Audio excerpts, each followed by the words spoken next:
Writers, my name's C. I'm a developmental editor, and I'm going to talk to you about how to self-edit the first draft of your book. First step is you've gotten feedback from somewhere, either from yourself, reading through the book for the first time, or from critique partners. So take all that feedback, summarize it, and write it down. And make sure that you have it written down in chronological order, chapter, scene by scene. Then you're going to do something called a reverse outline. You're going to go back into your manuscript and write a faithful outline, again, chapter, scene by scene, of what's actually on the page. You're going to take the reverse outline and you're going to combine it with all of that feedback, mix them together, and that should help you generate a new outline for the next draft. That new outline is going to have all of the structural changes that you plan on incorporating into the new draft of your story. Set the rest aside because we're going to be working primarily from this new outline. Start a new document in whatever program you work in, whether it's Google Docs, Scrivener, etc. Input that outline. Then open up your old draft and scene by scene,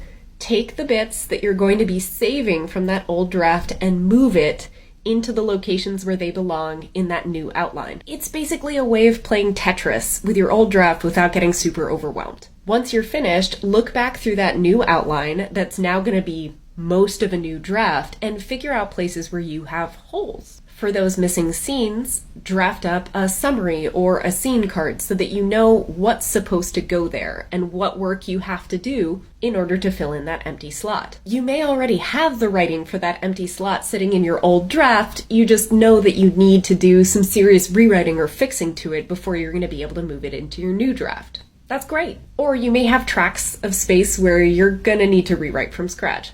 That's also okay. The point is that you have the bones or the foundation of that next draft laid down, and then it's a matter of filling in that space with work you've already done and work you have yet to do. And hopefully that'll make it feel a little less overwhelming to tackle that round of edits. Once you're finished and you have a completed story again, read it through start to finish. Make sure nothing got weird in revisions or no plot lines got dropped. This happens sometimes. And then depending on how you feel about that draft, you can send it out for another round of feedback with critique partners, or you can start looking into professional editing. That's how I edit my own writing, so I hope that was helpful for you, and if you want more tips from a fiction editor, like and follow.